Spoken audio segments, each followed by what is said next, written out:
Tell me when. Oh, yeah, we recording right now. Okay, good. So how you doing, Cartrell? Terrible as usual, but I have bad luck in life. You have what? Bad luck. Oh, well,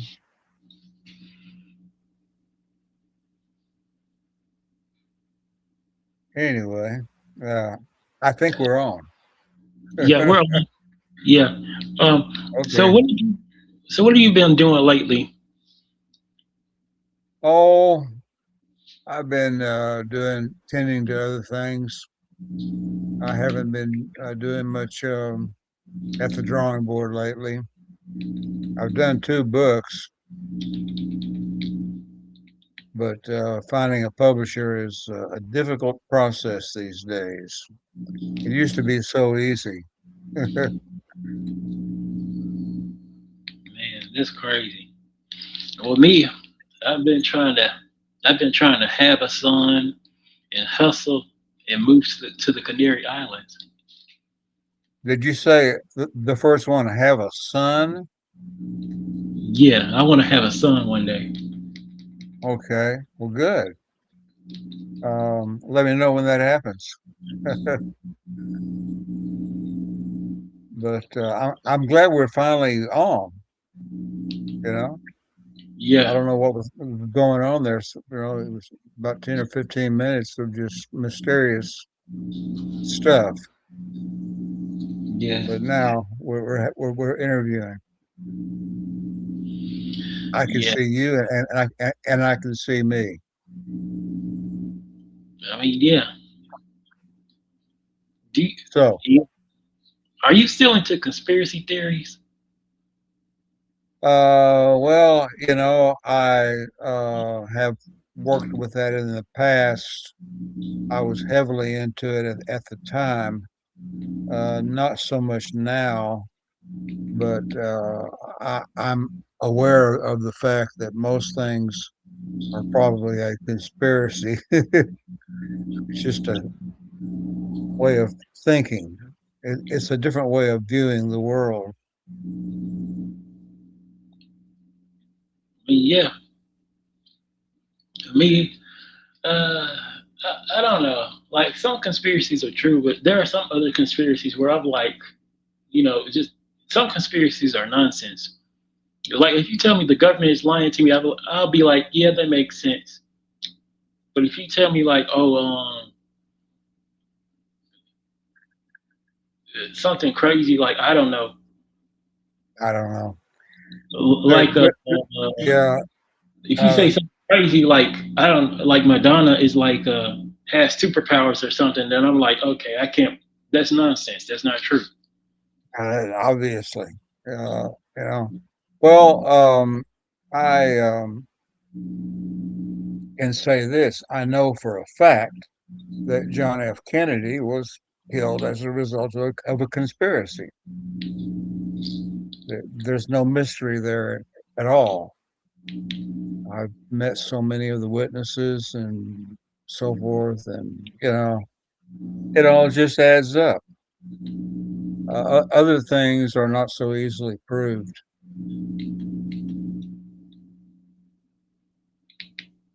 Yeah, and I also had my teeth pulled yesterday. Yesterday, Your teeth pulled, that sounds horrible. I had like two rotten teeth that had to be taken out.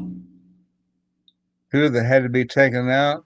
Yeah, Well, that's not good.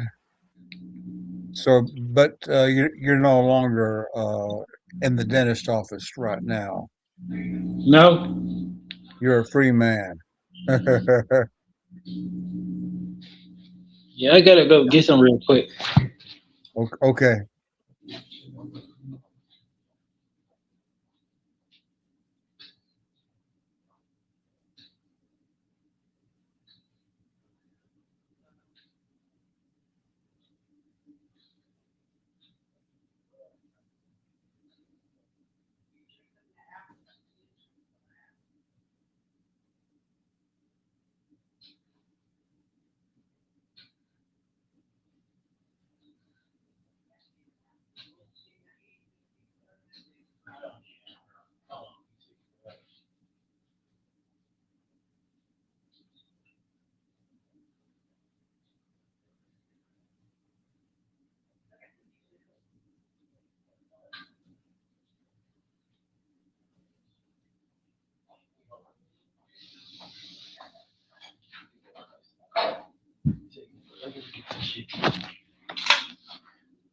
Yeah. Oh, yeah. You said your dad fought in Korea.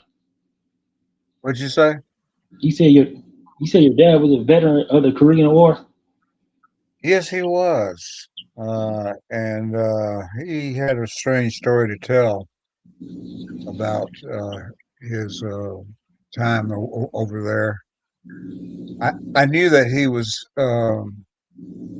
that that he had intelligence clearing, but one day in the oh early '80s, I think, he underwent a treatment for alcoholism, and uh, and I saw him shortly afterwards. It was the first time I'd seen him sober in years. It was amazing, but he had the strangest story. He started talking. He went out to we went out to the his pickup and sat and talked. We were at the uh, married student housing apartments where I lived at the time in Austin, and he'd come down to visit me. And he said he had something important to tell me. And what he told me was that he was part of some top secret mission to rescue a officer from the clutches of the Korean army. And he said that in the course of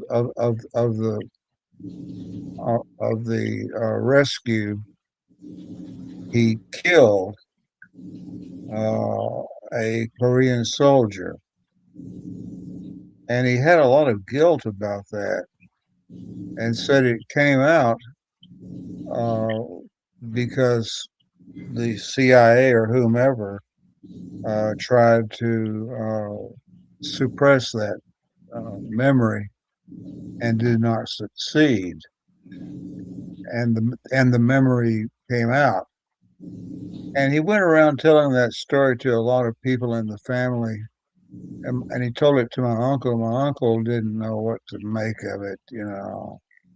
And he said, you know, the important thing is he believes it. And at the time, I was inclined to believe it was so because I had been reading about the MK Ultra and the various experiments that were being done at that time. And so I gave it a little more credence.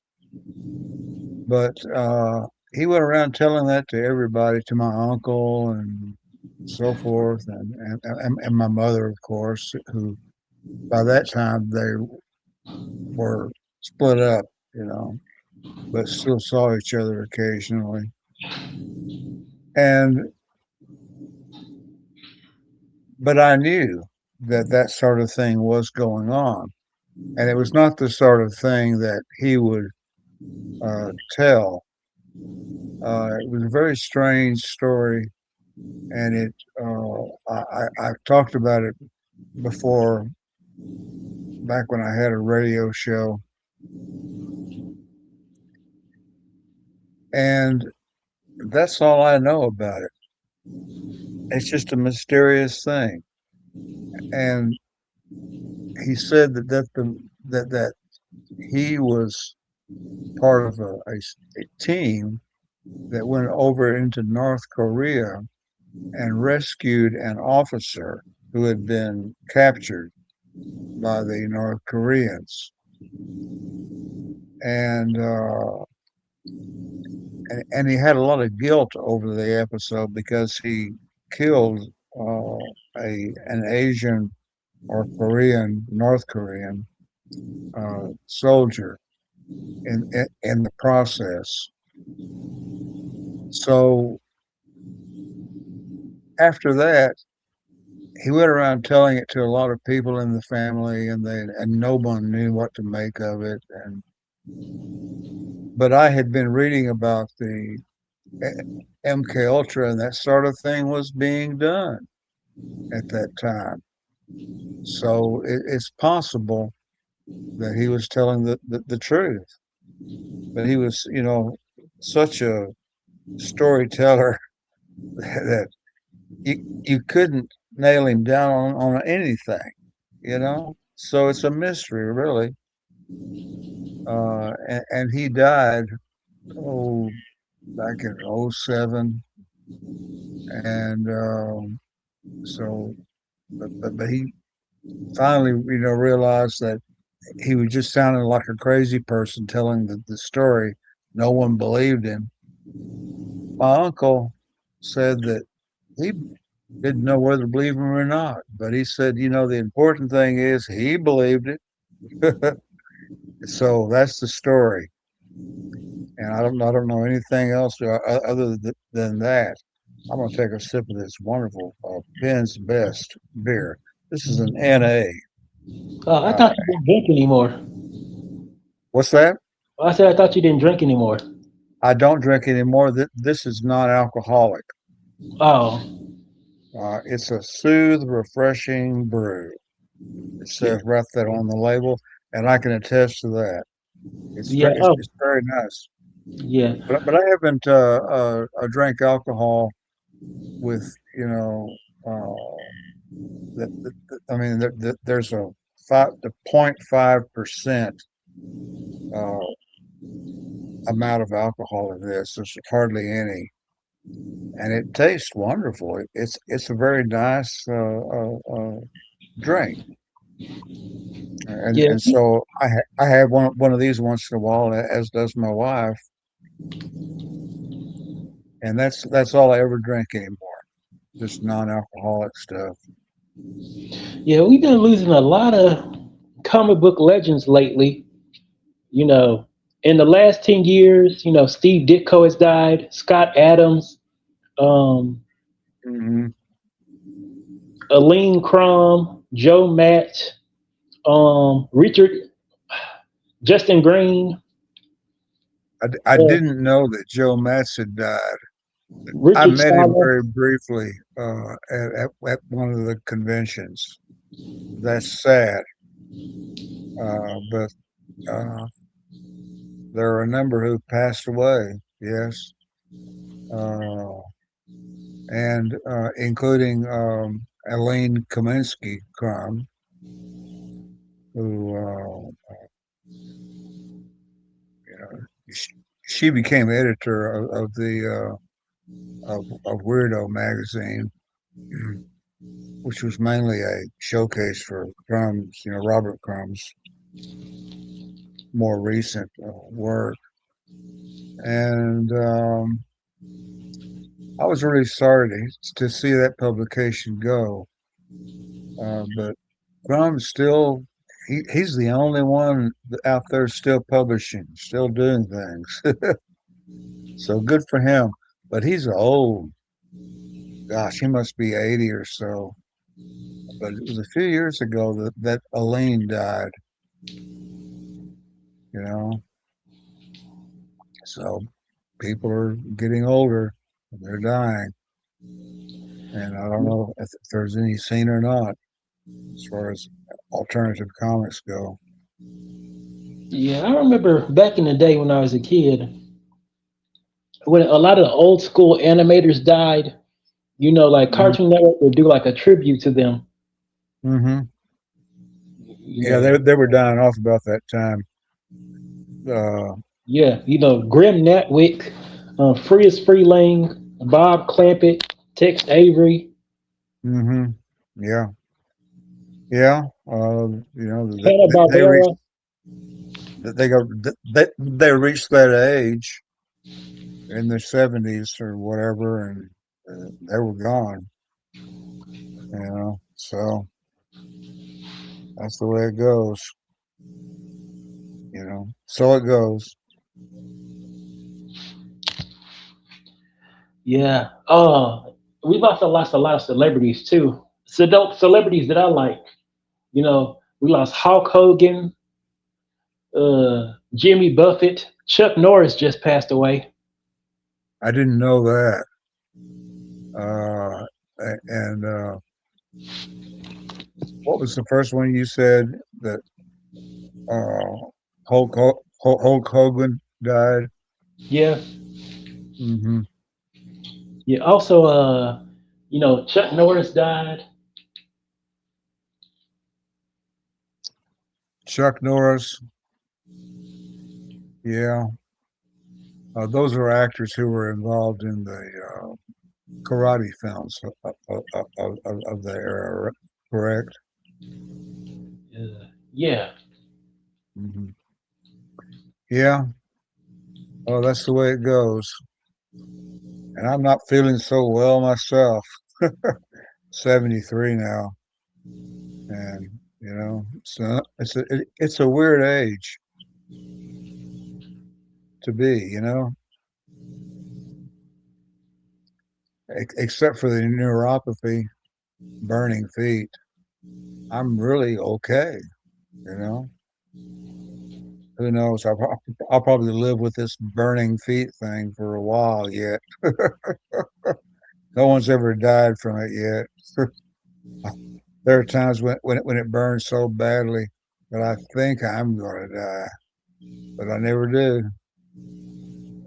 So, but I got, various, medications I take for the pain and, uh, put my feet on ice water, which I'll probably do after I finish this interview. My feet are burning even now as I speak. It's just a weird thing that happens, and there's no cure for it. All they can do is treat the pain, and lately the pain pills haven't been working that well, so it's just really, you know, a painful ordeal every day. Oh, once in a while though, the medication works. And when it works pretty good, and I'm a normal person for a little while, and that's nice whenever that happens. But lately, the past week or so, past couple of weeks, I've just had a lot of pain, you know, burning pain in my feet, and there's nothing to be done about it. Nobody can cure it. Nobody knows anything to do about it. Nobody knows what to do except just throw medication at it. So that's me. How are you? Hey, dealing with mental illness, still dealing with my teeth being yanked out, still broke, still haven't achieved any of my goals, really. You But said hey, that you had your teeth taken out. yeah, All your teeth. no, just two teeth. Hmm. Well, there's one tooth that I lost a long time ago. It's gone. It's back up there. You can't see it, where it makes a gap, but it's there, and I'm used to it. Yeah, let's see who Um, else did we lose. Oh, we lost Tom Robbins, who is probably my favorite writer. oh, is he gone? That's too bad. Yeah, I really enjoyed Yeah, his books. He was seemed like an interesting guy. yeah, yeah. Well, people die. There's no getting around that. Yeah, but it just really sucks though. Like gotta, you know, I mean, I think everybody is afraid to die on some level. Like the only people who aren't afraid to die are like psychopaths or people who are suicidal. Yeah, evidently. Some people consider death to be a release, but who knows if it is or not? There's just no way of knowing. No one's ever come back to say. And so all I know is that awareness, and just living a good, righteous life is the key. And so I don't spend a lot of time thinking about it. Even though I'm old, like I say, I'm in my I'm 73 now, and not getting any younger. And the world changes, so it goes. But the president, Donald Trump, well, he's older than I am. He's 77, isn't he? He's incredible. How he does it, I can't imagine. Why he does it, I never know. I'll never know.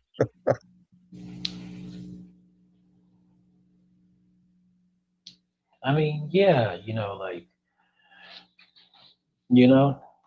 I've had to deal with the fact that I'm getting older myself. You How know, old are you? How old are you? I turned 31 this year. Oh, that's young. 31. Oh, if only I could be 31 years old again. I've realized that I'm getting older. Like one of my favorite albums when I was a kid came out in 2004. I was 9 years old. 2004, that was 22 years ago. So it's like I'm just realizing I'm getting older. Yeah. Like in 2004, I mean, it doesn't seem like it was a long time ago, but in my head, I'm like, whoa, that was 22 years ago. I can't believe I lived through all Yeah. that.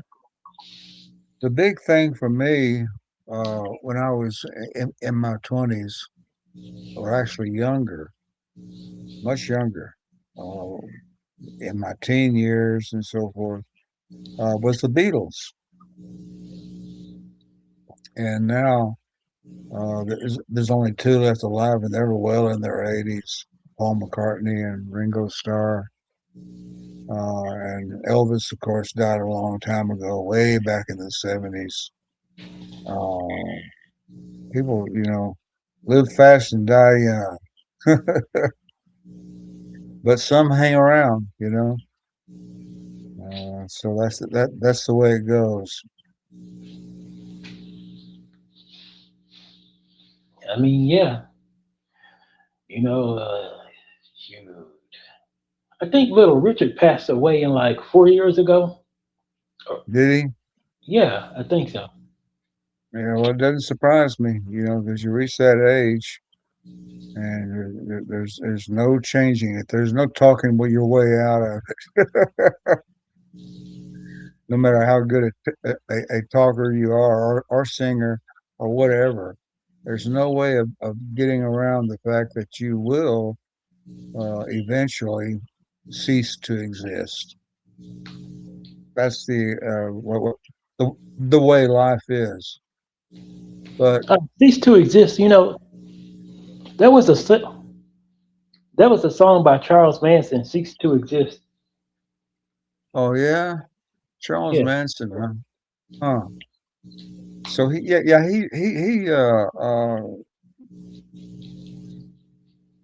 put out an album, didn't he? yeah, Uh, yeah, that was a weird situation there.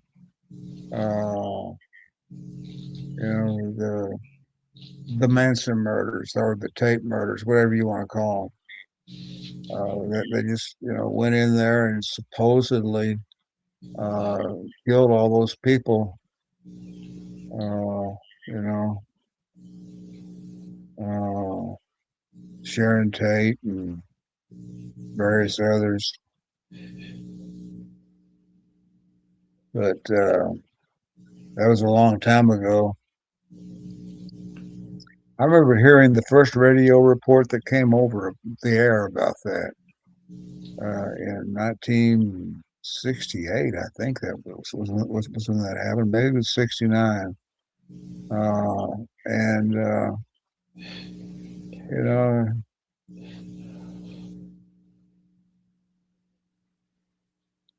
I never knew what to make of it. I read an entire book of about Manson and the possibility that he might have been a government uh, product, but who knows? There was a lot of craziness back then. The '60s were a weird time. You can safely say that. Very weird, strange time to grow up, and but it's long ago, passed into history now, and there's no more talk about. I mean, the era still gets spoken of because there was so much change and so much.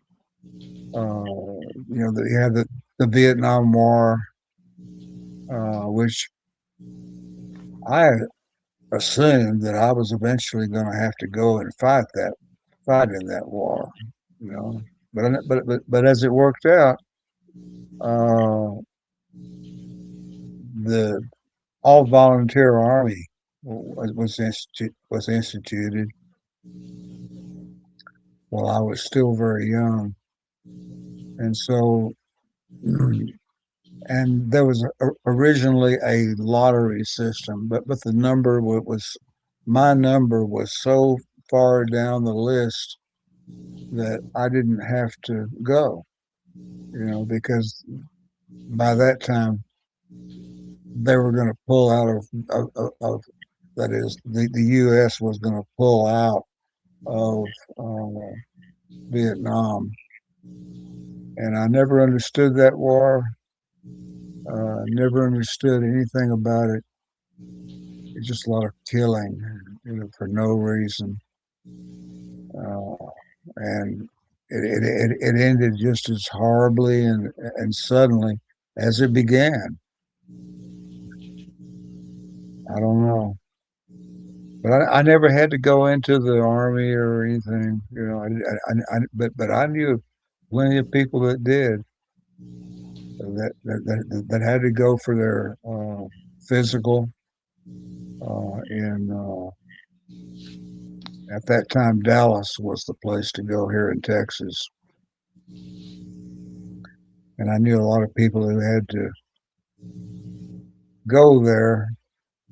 But by the time that I was my draft number was so high that uh, the the wisdom was that uh, it would uh, that that the war would be over. We would have pulled out, by that time. So I didn't have to go and fight in that stupid war after all. But came very close to doing it. Grew up that way, assuming that I would probably have to go fight in the war. Well, I didn't have to do that. Suddenly one day it was an all volunteer army, and make of that what you will. I mean, yeah, you know, there's this, yeah, and I think a lot of things about that time, the '60s gets misrepresented. Like there was this Hmm. famous guy, I forgot what his name was, but he says, people think that everybody in the '60s was a hippie. He's like, no, I was a hippie, and people hated hippies back then. I remember there was a bunch of guys in a bar who chased me one time because I had long hair. That's what he Oh said yeah. where he was getting interviewed. Well, I've always had long hair, even back then. But I never had it as long as I have it now, and I've had it this way for a long time.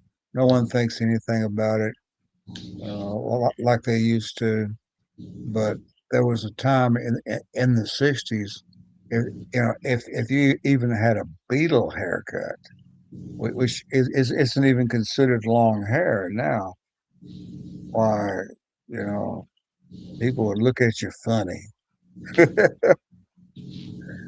uh, but I grew my hair long, as soon as I could in the 70s. And off and on, my first wife would cut my hair and I would, um, you know, but eventually I just decided to keep my hair long and nobody cares anymore. Although once in a while I'm asked, were you an old hippie? Some girl working somewhere once asked that. Oh, yeah. It was when I went to get my glasses changed one time. This girl took one look at me and says, were you really a hippie back in the 60s? And of course, I wasn't. I was just a teenage hoodlum. Uh, I stayed in trouble with the school administration, but it wasn't over hair or anything because uh, by the time that I was 18 or so, they stopped enforcing the hair rules. They stopped completely. So, yeah, what's your natural hair color? Well, before I went all gray, I had very dark hair, dark brown. That's what I had. And now it's all gray, and I'm a little bit thin on top, as you can see. But the rest of it is pretty long, you know. But I don't think much about it. But there are still people who have a problem with it. I never understood that. Why would anyone care how someone else looks? I can't imagine. But there are people who do care quite a lot and get mad about it to this day. And I've never understood that. You know.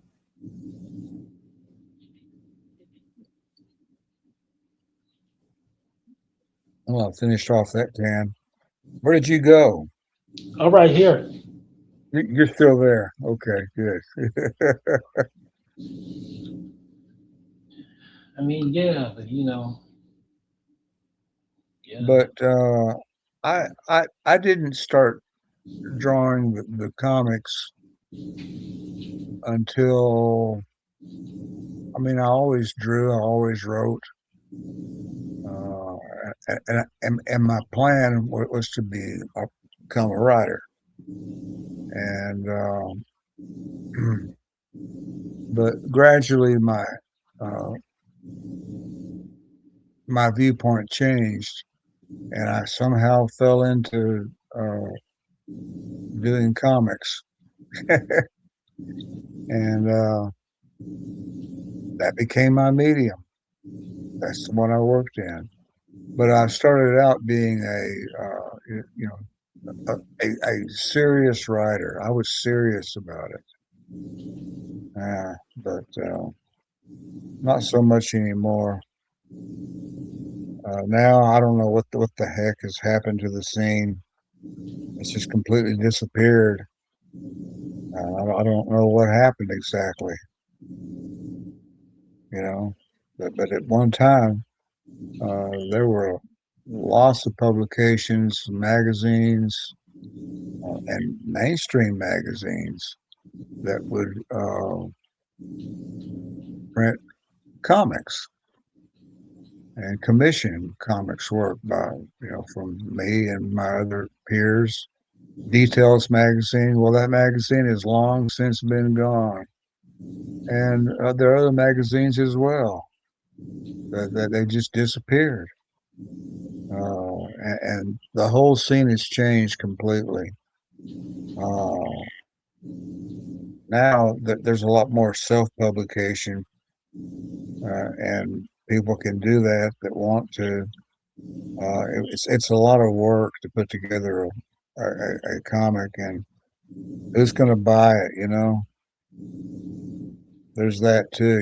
You have to sell it, and Yeah, and people don't read books like they used to. not like they used to. No, no, no. Uh, I, I I used to always be having a book, and I'm talking not a comic book, but a book, and I always had one going. I'd read about, take me about a week or maybe more if it was a long book, but that's what I did all the way through my teenage years. I read a lot and still read a lot. Uh, but I was captivated by comics at an early age, and the first ones that I began buying were the Superman and Batman, Spider-Man type comics, and I've still got a bunch of those, all kinds, and and I was captivated by that as an entertainment medium. But everything has changed. You know, everything has changed completely these days. I don't know what is popular anymore. I have no idea. A lot of people don't purchase comics. Don't purchase books of any kind. Don't read them. Yeah, And it's like that old Simpsons episode, when Homer is arguing with his dad in the '70s, and his dad is, Homer is a fan of Grand Funk Railroad, and his dad comes in and says that's not real music, and Homer says, "What do you know? You're old. You still listen to yeah, Frank Sinatra," and he's like, "Oh, oh, it'll happen to you one day. One day, Grand Funk Railroad isn't going to be popular anymore, and you're going to be the old man, and people are going to make fun of you for the music you liked. It'll happen well, to that's you." what happens.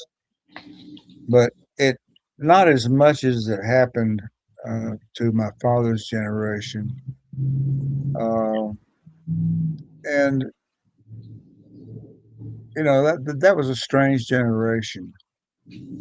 Uh, they didn't really have any direction. And for that matter, neither did I. Uh, but I started growing my hair for long by the time it was the 80s or 90s, I think. I can't remember. But no one cared anymore. You know, but it was once a big deal. There was all this opposition to, males having long hair. When you look at old photographs and you see that long hair has been part of uh, the establishment way of doing things for years, generations. But for whatever reason, uh, it was only when the Beatles came about that people began to think of them at the time as having long hair. That was considered long hair back in those days. Now it's not. So, but people don't care very much now. Although once in a while, I will encounter someone who either thinks I'm an old hippie or wonders what's wrong with me to have this long hair. I just like it. That's all. And There's no particular reason for it. There's no big mystery, you know. But you can do that now. You can, have long hair. You can have short hair. Nobody cares anymore. But once in a while, I do get the question, were you an old hippie? And actually, I was a bit young, too young to really be involved in the hippie movement. Yeah, like when Woodstock happened, you had to be at least 16, 17. Oh yeah, I was 17, and when Woodstock happened, and there were all these rules in school about hair length, which changed the moment I graduated.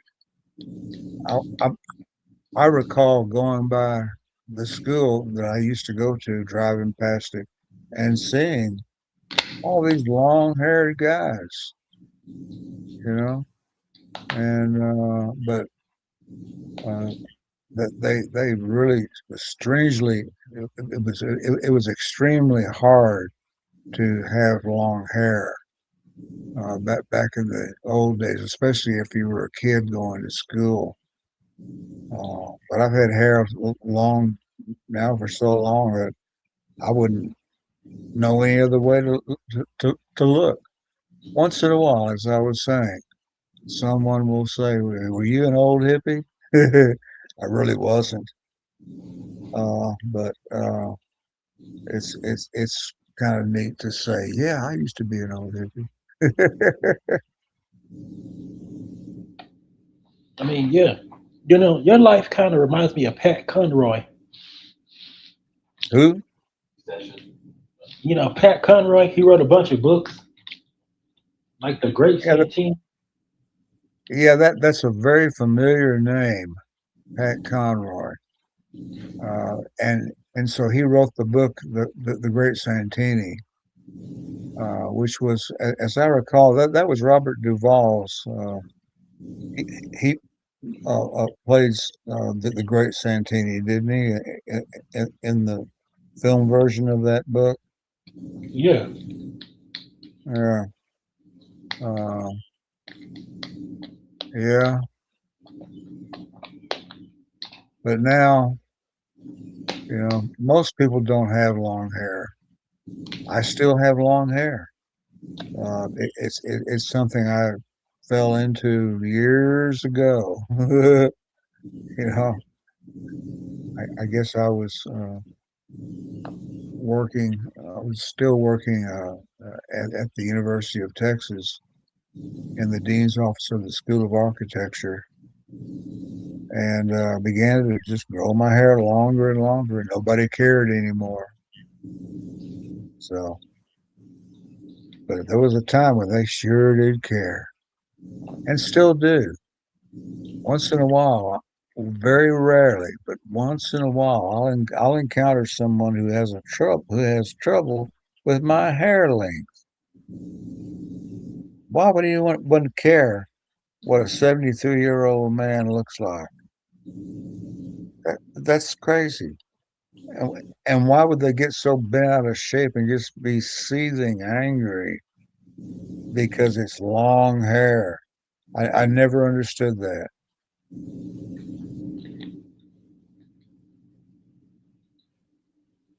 Well, that's the last of that beer.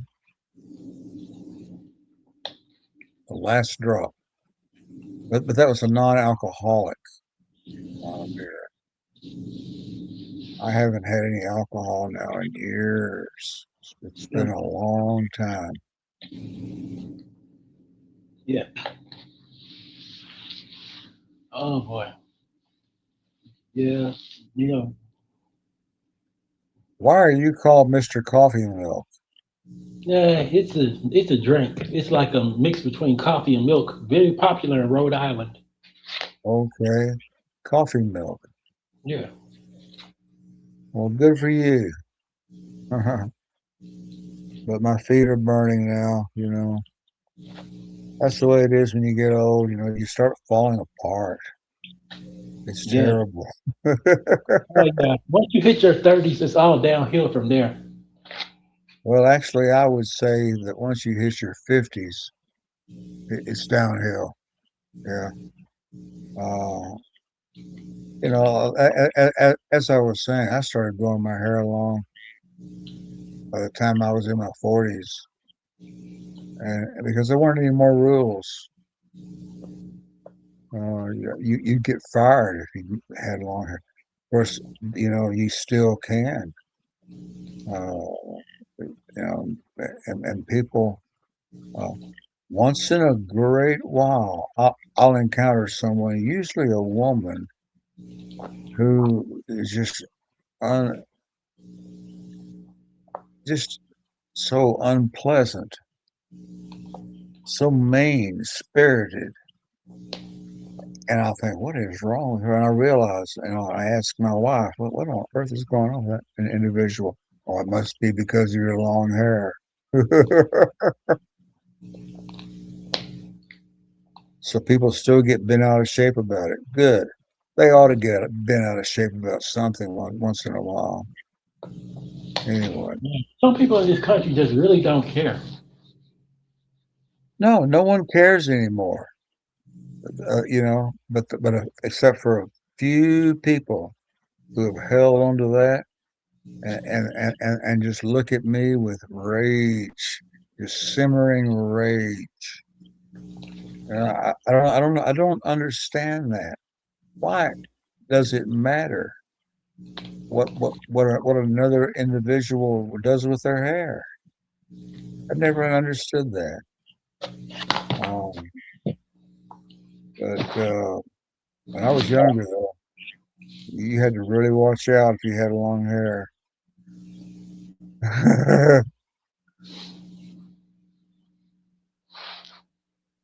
Now, really, no one cares. Yeah. What kind of women do you like? I like redheads. Oh well, women come in all kinds of colors. Uh, there's redheads, there's blondes, but you can't tell necessarily who's a natural blonde or redhead. I mean, unless you take their underwear off, then you can tell. That's the only way you know, and even then, you can't be sure. You know what type of women I find the most interesting?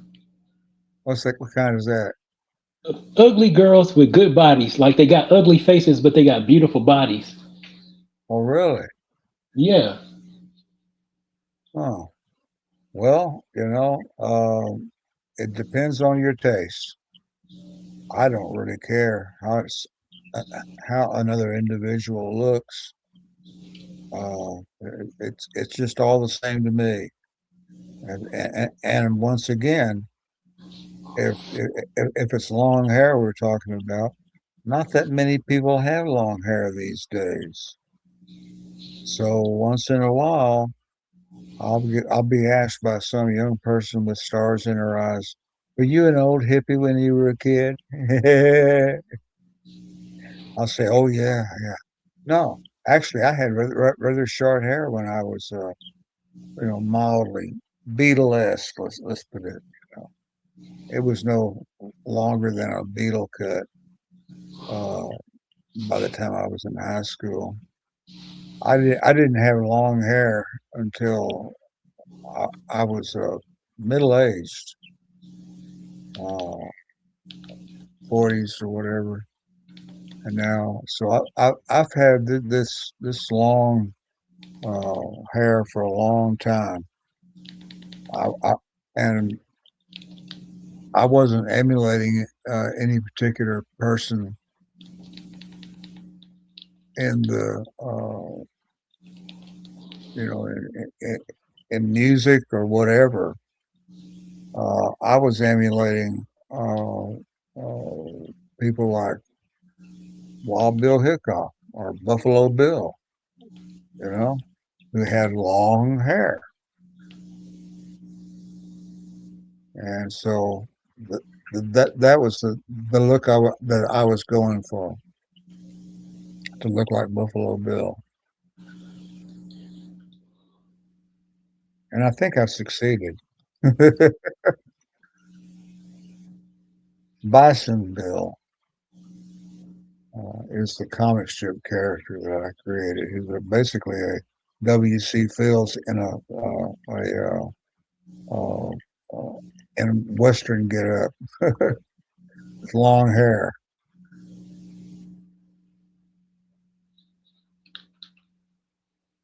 Yeah. All right. I'm gonna have to end this interview because I got some stuff to do. Okay. Well, it's been good talking to you. Oh, thank you. Uh, Well, uh, uh, and so anytime. all right. I'll just end it. See ya. See you later. Bye. Mhm. Okay. Okay, that was it. Well, that was Yeah. enjoyable.